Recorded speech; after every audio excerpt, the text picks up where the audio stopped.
Welcome to Soni Irabor Live. Yeah, I think I look kind of nice today. Anyway, tonight we'll look at Nigeria again. I always look at Nigeria because I believe there's a lot Nigeria has to offer, but there's a lot we need to understand and demand from Nigeria so that it can be seen as a respectable nation that it is supposed to be. Now, when we go into politics, many people are seeing politics as a dirty game. I do not know whether they are right, or whether it's the people, or some people rather, who practice it that may be seeing it or doing it in a dirty manner. But I want us to, tonight, demand from ourselves, what do we expect of the man you give a responsibility to? What do you expect of the man that you have assigned the duty to take you to the promised land, to make your country be a revenue generating country that will be beneficial to all and sundry? We have the executive, we have the legislature, and then we have the judiciary. These three arms are supposed to be the balance of power that will make Nigeria a great nation. Sometimes the power in the center has been accused of being too strong. But again, those who are also in their various state centers may be accused of the same thing. But what is the system? What do we really understand by what we have in Nigeria? But anyway, let us now streamline it to accountability, integrity, ethical practices, and all of that. And let's see how far we can go. I have with me in the studio Mrs. Roz Ben-Okagbue. In fact, some time ago she was on radio to see her own views about some of these things. And I was quite impressed by the kind of participation that the callers engaged in. And I also saw that she was a shining light, as it were. Tonight, she's even going to shine the more. Well, Mrs. Ben-Okagbue, you're very welcome. Thank you very much. And thank you really for coming all the way from Abuja to manage this for us. Now, what I've tried to do is, let's look at accountability, ethics in politics, in corporate governance, in everything that should take Nigeria to this promised land. Let's look at accountability first. Looks like it's a difficult task for Nigerians. Mm-hmm. What do you think? It's a difficult task, yes. But it's a difficult task because nobody understands that accountability is necessary. The politicians don't understand that they are accountable to the people that voted them in. The people that voted them in seem not to be aware that these people should be accountable to them. Okay. So it's a two-way thing. Yeah. Accountability is not part of our system because nobody has demanded it. And until you demand something, it won't be given. So for starters, people need to demand the accountability. If somebody comes to you and says, vote me in, and you vote them in, and 4 years later, they come back to you again and say, vote me in, first thing you should ask them, in the past 4 years, what did you do? Okay. What have you given? What are your achievements? And if you can't see any achievements, why are you voting them in again? So that accountability has to come from the people first. They have to ask for it, and then perhaps the politicians will realize that for those 4 years they have to do something for the people to vote them back in the second time. Okay, there are regulatory bodies here and there. But before I even go to that place, let's look at Asia, where South Korea, for example, there's a lady, a president, Miss Park, I think, who was jailed 24 years for taking a mere bribe, $50,000 or something like that. Now, why are they so hard there, so successful in doing that, and we in Africa don't seem to be in that way? I think that because we are so used to it, it doesn't horrify us as much as it does the rest of the world. We're so used to corruption. You know, sometimes when people are caught with, you know, taking bribes or with money that they're not, funds they're not supposed to have, people start saying, well, it was only 100 million, it's not that much. It was only 50 million, it's not that much. Other people will say, oh, why is it now that it's somebody from the West? Why is it now that it's somebody from the East? We'll start talking about ethnic background. Nobody seems to understand that if everybody, unless everybody has the same opinion about corruption and the same opinion about getting rid of corruption, we will continue to have corruption. Is Nigeria a corrupt country? I think the answer is yes. But I think also that we don't even understand what corruption is. The way you said that, yes, it means everybody is corrupt or used to the... The truth is, we are all corrupt. Yes, we are all corrupt. And until we look at ourselves in the mirror and say, I am corrupt, we will not be ready to change it. What is corruption?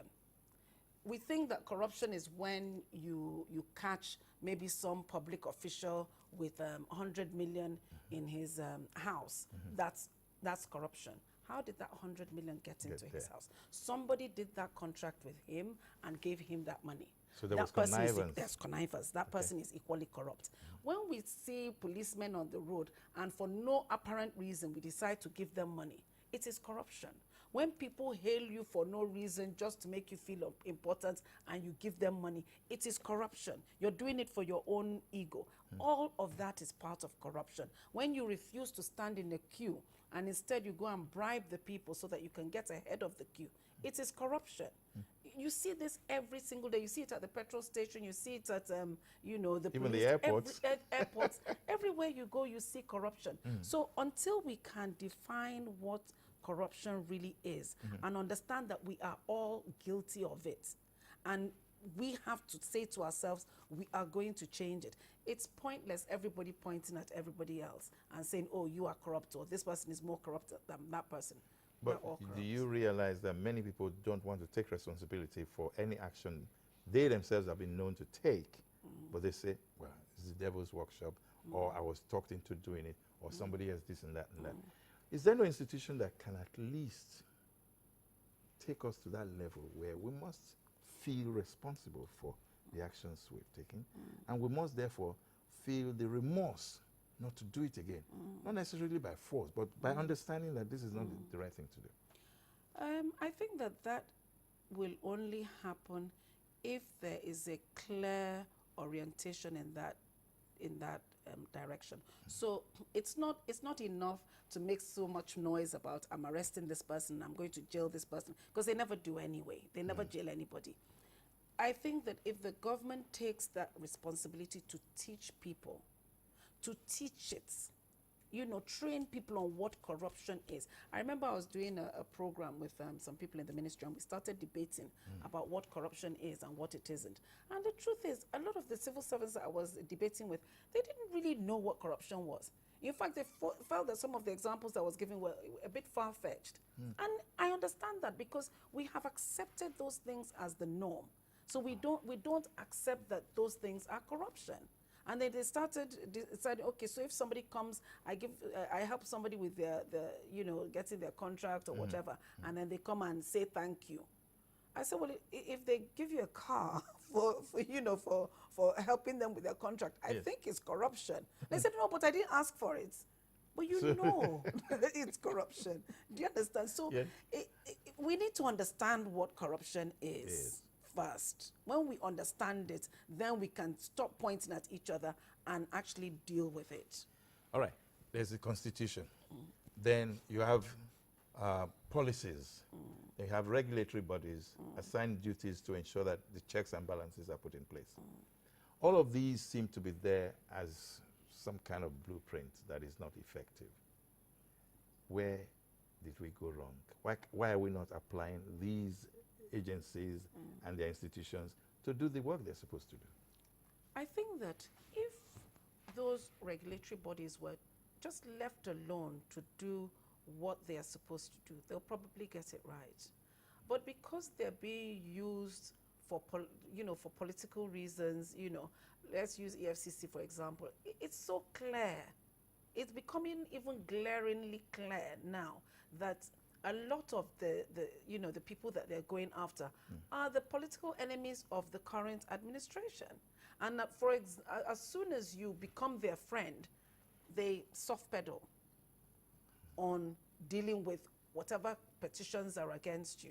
So that makes people feel, well, what's the point? I'm sure even the people who work in there feel, what's the point? And then they're also afraid if we go after this person and the person happens to be very close to somebody high up, we're going to get a call saying, don't or stop. So they're reluctant. If they were independent and they were allowed to do their job, they probably would do their job and do it very well because they know what they're supposed to be doing. But there's always that political bias. Is anybody above the law? In Nigeria, yeah. There are many people above the law in Nigeria. So how can any of these institutions succeed if these are the practices that are allowed to gain ground? How can they succeed? They will only succeed when we change and when the person at the top decides, this is how I want it to be. I actually want every institution to do what they're supposed to do. I'm not going to meddle with them. I'm not going to tell them what to do. I'm going to let them get on with it. And it's difficult to get somebody to decide that because there are all sorts of political reasons why they can't. There's all sorts of debts, political debts that they owe, and they can't make those decisions. Okay, we will take a short break now, and when we get back, we'll continue along this line of thought, but there are many more. Just wait.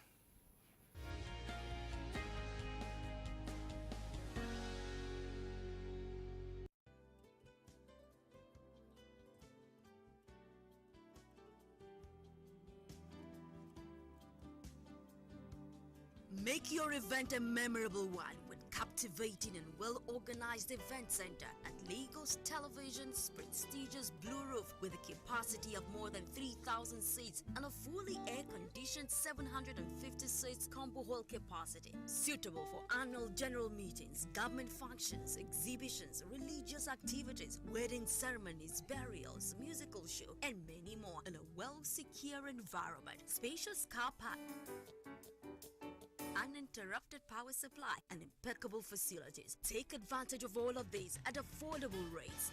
For inquiries, please call 0808 252 8742 or 0802 282 9898. Lagos Television Event Center, a tasteful event center for your delight.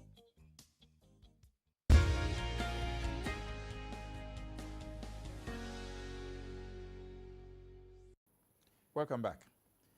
Nigeria is a nation in a hurry. We want to be the best we can be. And I also say that in trying to be the best we can be, there's also the need to understand that it goes with a sacrifice of sorts. We are very visible in the international community. We are very powerful on the African continent. We are very vulnerable inside the country, Nigeria. That vulnerability worries me. And there's ethnic interests, there's religious interests, and there are other kinds of things. If somebody takes responsibility, is sworn in as a minister, whatever role he's supposed to play, and then he's not obeying the oath of office that he swore to, undertake, says there's something wrong. If I make move to now say, look, this is the oath of office you swore, and this is what you're not doing, and somebody tells me, can I take whoever to court for not holding him to ransom? What I mean by this question, if, for example, a minister defaults, and then the president says, let him be, can I take the president to court? I think you probably could, but how far will you get? Good That's question. the question. Okay. I mean, we had the furor of the finance minister and an NYSC certificate that nobody is sure whether it's authentic or it's not authentic. So nothing has been said about it, and I think somebody went to court. I read somewhere that somebody went to court, and then that was the last we heard of it. Where has that gone? And I can assure you it won't go anywhere. So what do? Nothing. But the international community is watching us. International community is watching us, but what can they do? They can't tell us who to vote for. At the end of the day, the power is in our hands. So it's the people that matter. The people have to decide, this is what we want. You know, we tend to rely a lot on the international community and rely on a lot on what other people think. What do we think? And how do we want it to be? We have to take those matters into our own hands and make sure that the person that we want to be our leader is who emerges as our leader at the end of the day. Those things that we want are the things that we're going to get at the end of the day. Well, what if that person is not the right person? We should know who the right person is. How do you know? You it has to should be know, based on performance, isn't it? It has to be based on performance. So if you've had somebody come in as a governor and he's done 8 years as the governor, and then he comes back and says, I want to be your president, the first question that you should be asking is, what did you do during your 8 years as governor? And if after 8 years as governor, you achieved nothing, why on this earth do you think we should make you president? You know, we need to start thinking. The problem we have is we don't think. What we look at is how popular is this person? How good looking is the person? How many supporters has the person got? That's what we're looking at. Nobody is looking at the actual achievements of each person, you know, and I think that affects our decision on who should be our leaders and who shouldn't. Let's look at education. Looks like education has been pushed to the background. There's not enough to show that Nigerians, whether young or middle-aged or old, have gotten enough from education. What do you think is the reason behind this, and how can we right the wrong? I think that what has happened with education is actually tragic. It's really tragic, and it has happened over the past 20, 25, probably even 30 years. And now you get graduates who come out of university, even with the first class, and they can't construct one sentence without at least 5 grammatical errors. You can't get them to write you a memo, a letter, or anything without grammatical errors. And you wonder, where did they go wrong? And it starts at primary level. So you look at, what are they teaching the children at primary level? I was reading some books that were on the curriculum for primary school, their literature. And I think now they're focusing all on Nigerian books or Nigerian writers. Okay. But then what are they writing? How are they writing? So you read it and you can see the grammatical errors in the books. And these are the books that you're using to teach the children. Whatever happened to all those complex books that so those children are going to pick those things and just they will garbage be in, limited, garbage in, garbage out. They'll be limited to that. Nobody is teaching them the tenses. The teachers themselves don't know the right tenses. So what are they teaching? So you need to start from training the trainers. You need to start teaching the teachers. And that is a huge job. I mean, look at what you got in Kaduna State when they tested all those teachers. And most of them could not even write or understand. They had no idea about comprehension. The truth is, this problem is nationwide. Even if you go to some of the federal schools. Yes, it happened in Edo State a while back. They kind of closed it in the end. They didn't. It didn't have as much exposure as the Kaduna incident. But the truth is, if you go around the country, you will find that. If you go into the ministries, you will find that. If you go even into private companies, you will find that. They can't write any letters without loads of grammatical errors. What are they teaching the children? Because these are the adults. The parents don't know, the teachers don't know. How are the children expected to know? The children are not learning history, they're not learning civics, they're not learning any of those subjects that finished our education in those days, you know, completed our education. It's not just English and maths and science. There are other things that you need to learn, and the children are not learning them anymore. So you're getting half-baked graduates. How many years would this take if we were to start now? How many years do you think it would take Nigeria to begin to see signs of correctness? First Based of on this all, analogy of they yours? need to declare an emergency situation on, a state of emergency on education. Admit that the problem is huge, Okay. and start from there. It will take a while, but within 4 years, 8 years, you can begin to see, because primary school is 5 years, it's, no, 6 years. 6 years. So if you start with primary school and change the whole syllabus, train the teachers, and then start having more exams in place. So maybe after the first 2-3 years, you have exams that you use to check where the children are at. You know, understand their level, because that's what they do abroad. They do a lot of tests, and it hasn't got to be, you know, serious, you know, exams that children have to stay up all night to study. What you need to do is understand how far have the children come, how much have you really taught them, and then are you teaching them to think? Because a lot of the problems our education system has now, and you can see it amongst the youth, is that nobody thinks, because they are not taught to think. They're taught to just cram and regurgitate.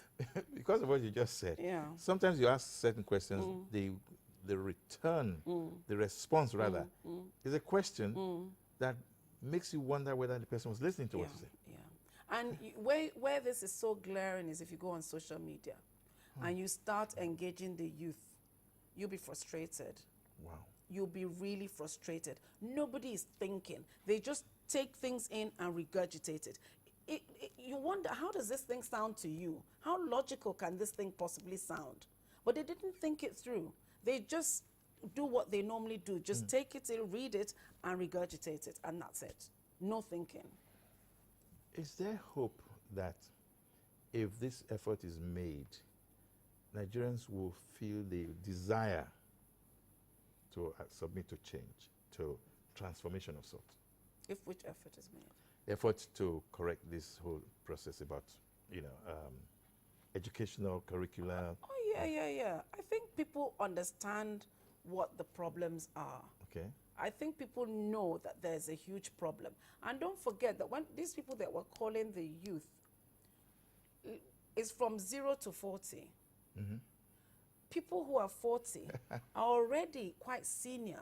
Yes. In whatever positions that they're in. And if they have that gap in their knowledge, in their understanding, then you have a serious problem. In the next 10 years, you're going to have a very serious problem. Who's going to train those younger people? Because you've got to the point where even your middle people have deficiencies. So when I say emergency, I really mean that there's a serious emergency, and we need to take it in hand and resolve it. And the best thing to do is to get a very strong education minister that understands, and they should get a team of experts that will help them and resolve the problem very quickly. All right. We'll take another break. When we come back, we'll look at the blame game. An interesting game, by the way.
There was a record that came out. It's Pan-American, I believe.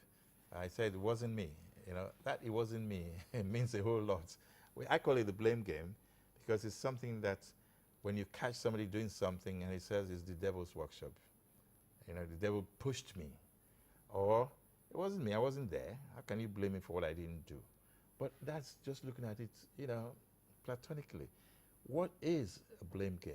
I mean, where people refuse to take responsibility for their shortcomings, for the bad result that came as a result of their shortcomings, and the many things that will drag us down rather than build us up. Why is Nigeria a blame game country? Nigerians don't seem to understand that they have a responsibility to the country. That patriotic sense is not there. Why? I don't know why. It's a big question why. You know, I was thinking about this recently. I read something yesterday. It was something that obviously came, or I would say it seemed to have come from the federal government. So they were listing all the things that they felt that Saraki was responsible for. Okay. So they said he was responsible for the incident in Benue when the 7 members impeached, 7 out of 22 members impeached the deputy governor. The deputy governor. He was responsible for this recent issue with the National Assembly. Okay. He was responsible for his house being barricaded by police and Ekweremadu's house being barricaded by police. He was responsible for the judges. You know, when the judiciary, the DSS invaded the houses of the judiciary. Yeah, okay. Saraki was responsible for that. And then he was also responsible for Dino climbing the tree or something, you know. So everything that has been an issue for the past 3 years or maybe two years, Saraki was responsible for all of it. And this was coming from a spokesman of the government. I was horrified. So what? I was horrified. How do you say that you're in charge of the DSS and Saraki was able to instruct the DSS? So in other words, you're accusing yourself of incompetence, of not being in control.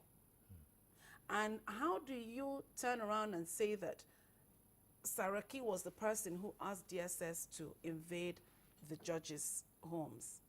Is he in charge of DSS? So responsibility must be taken.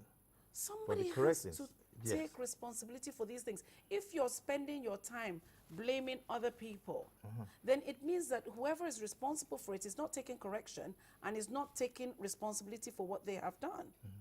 So that blame game is on, and people are believing these stories. And at some point, people are beginning to wonder, do these people even care? Because if you cared, you would not spend your time trading blames. You would be apologizing for these things and saying, okay, perhaps we got this wrong, and this is how we intend to resolve it. But there's that blame game all the time. So that means there's no trust in the system. No trust amongst the participants, amongst the players, in the different functions that they're supposed to play. I don't know if there's trust. I think what it is they're basically trying to pull the wool over everybody's eyes. But is that a possibility? in the process, what they're doing is they're making everybody feel that none of them care. None of them care for Nigerians. None of them are interested in Nigerians. They're just interested in who comes out on top. That's the impression that we are left with. So can we now therefore get some measure of, okay, let me rephrase this question. The government feels pressure. The people themselves feel another kind of pressure because we're not achieving the things we're hoping to achieve. Yeah. So what should we do to make sure that there's some kind of synergy that will begin to now take the common good of the country as an issue? Common good meaning I should be able to sacrifice an element of something that will make me show that I believe in the progress of the country rather than my pockets. Yeah. The problem that we have now is the kind of politicians that we have. Let's face it, the politicians don't really care about Nigeria.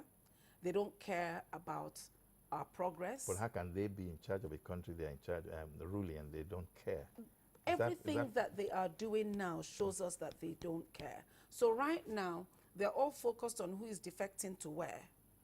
These defections, what do these defections mean? And it's all between PDP and APC. So really what it means is that both PDP and APC are one family.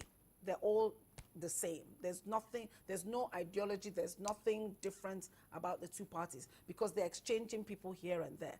And the implication of all these defections and the glee with which each party receives the defectors tells us that as far as they're concerned, it doesn't matter who these people are. It is what they're going to bring to your party.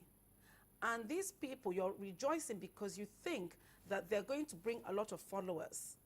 That has to be the reason that you feel this person has value being in our party. Because it's not to do with ideology. It's not to do with anything else that they're bringing, other than they're going to bring lots of followers. And who are these followers? Us.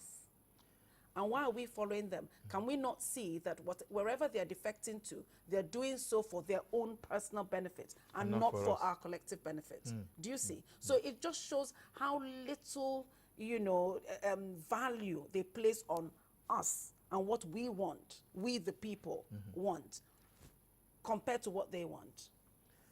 You're a lawyer, even though I did not introduce you as such. You are very familiar with the Constitution. And the American Constitution says, we the people. So democracy also says government of, for, and by the people. Is that practiced in Nigeria? No. The way you're talking, it is not practiced in Nigeria. We're seeing increasingly that it's not. It's supposed to be, but it's not. So how can we get the Constitution to be fully respected and therefore should guide us to the way a democracy is measured or run? The only thing that will bring the change that we want is when we change who we want. So we need to look closely at the people in front of us and say, are these people really what we want? Are they going to bring that change, or are they going to keep doing things the way they have always done? And the truth is that most of these old order politicians will continue to do things the way they are doing things now. Nothing will change. So we have to say, enough, let's try something new. And this time around, I think we're getting lots of new people coming in and saying, well, I want to be president, I want to be governor, I want to be this and that. And we have to start asking ourselves, should we not just give these people a chance and try something new? It's a leap of faith, and it feels risky. I'm sure people are scared. They're not sure that that's the way to go. Why should we be scared? Why should we feel that it's a risk? Why? Because there's that narrative out there that unless they have been through this system, so gone through the PDP or gone through the APC, unless they have been through that system, that they're not solid enough to rule. But this is the same system But it is we're the same complaining system about. that we're complaining about. So you can see the contradiction. And the same people who will tell you that they are tired of all the people that the APC is coming up with, they're tired of all the people that the PDP is coming up with, are the same people that will tell you, oh, well, these mushroom parties, we're not really sure. We're not sure of them. We're not sure of their candidates, and we don't really want to consider them. Let them go and join these parties and fight their way through them. We'll know that they're serious. It's a contradiction. The way we've discussed tonight, education, not the best. The products of education, quite questionable. The way we are going and practice in politics, difficult to comprehend. Is there anything right in Nigeria at all? Oh, there's many things that are right. Can we name some of them? Nigerians are changing. They're becoming more vocal. They're becoming a lot more discerning. They know what they want. They probably still have a few steps to take to get to where they want to. But I think Nigerians are becoming stronger. They're trusting the electoral system a lot more than they did. I think after the last election where they were able to get rid of Jonathan, even though he was an incumbent president, it gave them some courage and some belief that, yes, we can do this. The power is actually in our hands. So I think that Nigerians are becoming, and they're beginning to trust democracy. We've now done almost 20 years of democracy. So Nigerians are becoming a lot more confident that, you know, perhaps we can do this and we can have that change. But it's slow in coming. Of course, here and there are pockets of developments and there's awareness. There are a lot of positive things going on. Let's go personal a bit. Yeah. President Obasanjo has been quite vocal about who he believes can rule Nigeria. Yeah. And those who are anti-Obasanjo are also claiming that Obasanjo has had all the opportunities in the world, but he has not really, there's no reason to believe that what he's claiming is the right thing. Okay, now we also look at President Buhari, who, he doesn't say much, but he does his own thing. Then there's Atiku, who is also coming back. He has expressed interest. There's Babangida, who is staying in the back seat, but still dictating the truth. There's a clique of elder statesmen that still determine how this country should go. What's your take on that? Let's start with Obasanjo. Obasanjo said Jonathan was a good choice. In fact, let's start from Yaradua. He said Yaradua was a good choice. Even though people told him that Yaradua was sick. He says now that he never knew that Yaradua was sick. Okay, let's give him the benefit of the doubt. He said Yaradua was a good choice. We all saw how that ended. He said Jonathan was a good choice. We all saw how that ended. He said Buhari was a good choice. Everybody has their opinion on whether he is or not. Let's hear from somebody else. Obasanjo should just wait. I have great admiration for Obasanjo. I think so far he's been the best president during democracy that we have had. But I think that also that he has his own personal views of who should rule Nigeria. And it is not necessarily consistent with where Nigeria is today and where we need to go in the future. Some of these people are very old-fashioned in their thinking, and their worldview is a bit limited. Therefore, I think that they should step back a little and let the young people decide. I would like to see a Nigeria where the youth are deciding the way forward. The youth are deciding who should be our next president. And that president should really come from amongst them. The youth, the same youth, is seen as very uncoordinated, very divided, and practically living in denial, not too sure whether they want to be partakers of this whole thing or not. How can we depend on such youth? I think that increasingly they are becoming more active and more concerned. You know, they're concerned about who should rule them and what their future spells. A lot of them are unemployed. A lot of them are despondent about their future and the future of the country. And it doesn't matter if they decide who should rule and they make a mistake.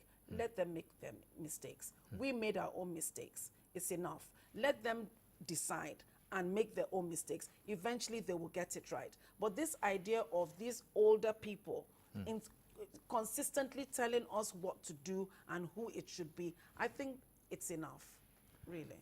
All right, so let us learn from our mistakes, let the youth learn from their mistakes, let them take the mantle of leadership, and let's see how far we can go. We'll take a short break, we'll be right back.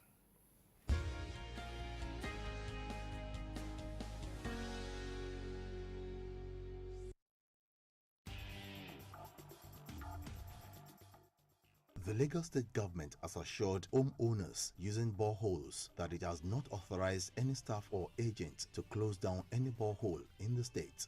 The general public is hereby advised to report any such person to the nearest police station or dial these toll-free lines 767 or 112. Ministry of Information and Strategy, announcer.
Roz Ben-Okagbue. She's a political analyst. She's a chartered management accountant. She's also a lawyer. So you can see why we brought her here to now share her views about nationhood. And in doing that, I think we haven't, we haven't seen the end of it at all, but I wish we'll bring her again to come and share more thoughts on this. But meanwhile, before we even conclude, Mrs. Ben-Okagbue, Nigeria is a great nation. We have great minds like you. Yet, you're saying the youth should come out. Okay, I see you as a youth, yes. Are you interested in politics? For starters, I'm not a youth. Okay. Youth ends at 40. Okay. Secondly, no, I'm not interested in politics. Okay, why? I'm just interested in seeing Nigeria fly right. So if a youth comes to you and says, come and show us the way, what will you do? I will. I'm happy to mentor people. I'm happy to Okay, guide that's people. mentoring. Yes. But come and show us the way as maybe Vice President of Nigeria or No, President of Nigeria. No, thank you. No, thank you. I think that, just because you have ideas doesn't mean that you're going to be good with governance. It doesn't, you see, that's the problem that I have with some of the new aspirants, presidential aspirants. Some of them do have good ideas. They're good, they understand, that there are problems with the system as it is. But that doesn't qualify them to be good presidents. And they would probably be better off supporting other people who, have those leadership qualities and have enough knowledge, experience, and understanding to take up those positions than jumping out themselves to insist that they should. But they were And it's encouraged good. to do. Oh, no, it's good. It's Yeah. good that people are coming out. Don't get me wrong. It's very, very good that people are coming out. But at some point, especially the new aspirants, I'd like to see them get together and pick one person and support that one person. All right. And bring all their supporters together and give that one person a chance. You know what you just said now happened in 2007 or thereabout, when President Muhammadu Buhari was ANPP presidential flag bearer. Yeah. And they wanted a vice president to join him. They wanted somebody chosen from the East. I'm sorry I'm using that as an example, but it's a clear example of what happens in Nigeria. Instead of agreeing to choose one person, about 5 different individuals came up and said they could do it. Now, that showed a kind of weakness in the Nigerian desire to collaborate and do things together. That is showing now, even now, in the scheme of things. Yeah. You think Nigeria is capable of, I think that they teaming are. up? I think they are. Recently, all these new presidential aspirants like Moghalu, Durotoye. I don't think I don't think Donald Duke was part of it. Okay. Showore, some of these other younger ones. Ali Shoyode. Yeah, I'm not sure if Shoyode was part of it, but probably. They all came together and decided that they were going to work together and eventually possibly have one candidate and support that one candidate and get all their supporters to support that one candidate. And that just goes to show that their hearts are in the right places. Yes, they all want to be president, but then they also realize that only one of them can be. Otherwise, you're just spreading the votes more. So I like the way that they've come together. It just shows that new thinking. Come together and say, okay, let's find one person. They haven't decided on who. But even the fact that they thought about it and that they've agreed to it, I think that's a positive. There's hope for the country. It's very positive. If you are looking at Nigeria from outside, how would you want to see Nigeria evolve? Well, there's so many things that need to evolve. The politics needs to change. The way that Nigerians behave and think, both at home and outside, needs to change. Our aspirations need to change. I think that everybody aspires to be rich. Everybody aspires to have so much money. Instead of being well-to-do enough to manage things. Yes, there has to be something else other than just wealth, and we need to stop worshipping that wealth, because in worshipping that wealth, we create criminals and thieves. Yeah. You know, that's what brings it on. The fact that we worship it. You know, if somebody comes in, you'd first check whether they're wealthy or they look wealthy enough for you to give them that respect. Why don't you respect them for other achievements that they've had? You know, I need to see all that, the whole mindset change, and all the things around us change as well. All right. So, well, I just want to let you know that this is a lady that has opened my mind to how to look at Nigeria in a more positive way. What's your role as a Nigerian? What should you do to make sure that everything works in harmony? And then we're humble enough to just eat our pie and play our roles and move forward as a team. Thank you very much. Thank you so much for coming on the show. And for all of you out there, I want to thank you again. Without you, there's no this program. So just be part of it. Keep joining us and visit our social media handles as they are displayed on the screen, so that for more, either your reaction or for more programs to come. Bye-bye now.